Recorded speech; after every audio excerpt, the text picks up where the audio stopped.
July the 4th, 1950, Centenary of the Martyrdom of the Báb. Moved to share with assembled representatives of the American Baha'i community, gathered beneath the dome of the most holy house of worship in the Baha'i world, feelings of profound emotion evoked by this historic occasion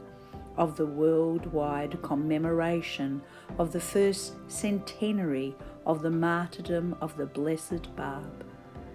prophet and herald of the faith of Baha'u'llah, founder of the dispensation marking the culmination of the 6,000-year-old Adamic cycle, inaugurator of the 5,000-century Baha'i cycle. Poignantly call to mind the circumstances attending the last act, consummating the tragic ministry of the master hero of the most sublime drama in the religious annals of mankind, signalising the most dramatic event of the most turbulent period of the heroic age of the Baha'i dispensation, destined to be recognised by posterity as the most precious, momentous sacrifice in the world's spiritual history. Recall the peerless tributes paid to his memory by the founder of the faith, acclaiming him monarch of God's messengers, the primal point round whom the realities of all the prophets circle in adoration. Profoundly stirred by the memory of the agonies he suffered, the glad tidings he announced, the warnings he uttered, the forces he set in motion, the adversaries he converted, the disciples he raised up, the conflagrations he precipitated, the legacy he left of faith and courage, the love he inspired. Acknowledge with bowed head, joyous, thankful heart, the successive, marvellous evidence of his triumphant power in the course of the 100 years elapsed since the last crowning act of his meteoric ministry. The creative energies released at the hour of the birth of his revelation, endowing mankind with the potentialities of the attainment of maturity, are deranging during the present transitional age the equilibrium of the entire planet as the inevitable prelude to the consummation in world unity of the coming of age of the human race. The piteous but unheeded warnings addressed to kings, princes, ecclesiastics are responsible for the successive overthrow of 14 monarchies of East and West, the collapse of the institution of the Caliphate,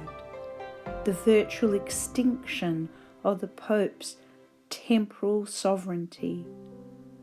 the progressive decline in the fortunes of the ecclesiastical hierarchies of the Islamic, Christian, Jewish, Zoroastrian and Hindu faiths. The order eulogized and announced in his writings, whose laws Baha'u'llah subsequently revealed in the most holy book, whose features Abdu'l-Baha delineated in his testament, is now passing through its embryonic stage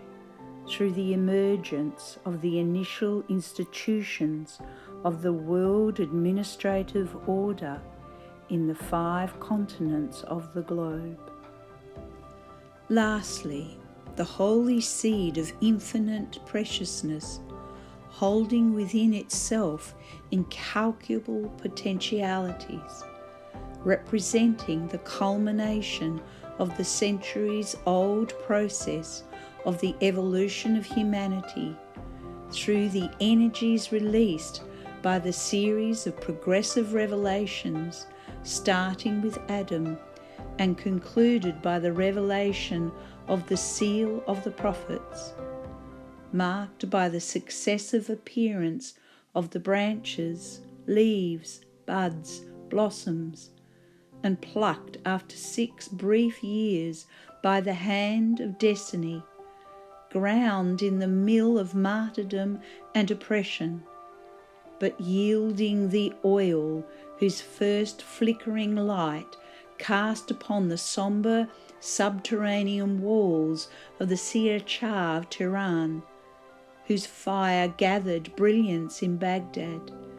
and shone in full resplendency in its crystal globe in Adrianople,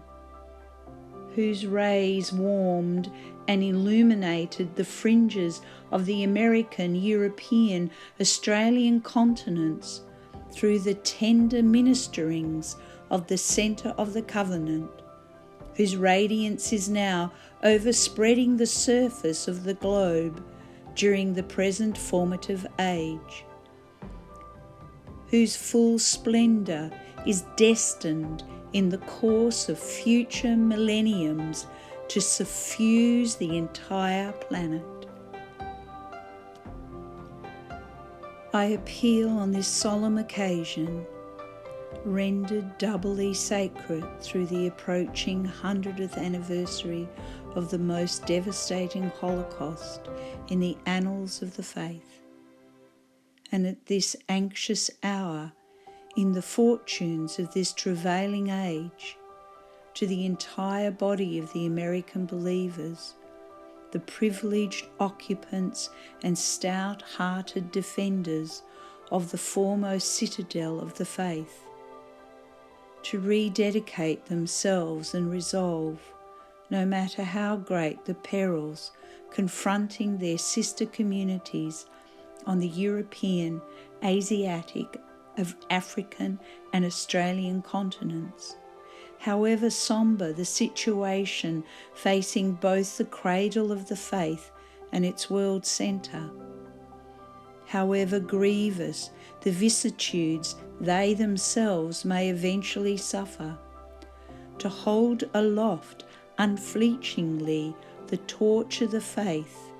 impregnated with the blood of innumerable martyrs, and transmit it unimpaired, so that it may add lustre to future generations destined to labour after them.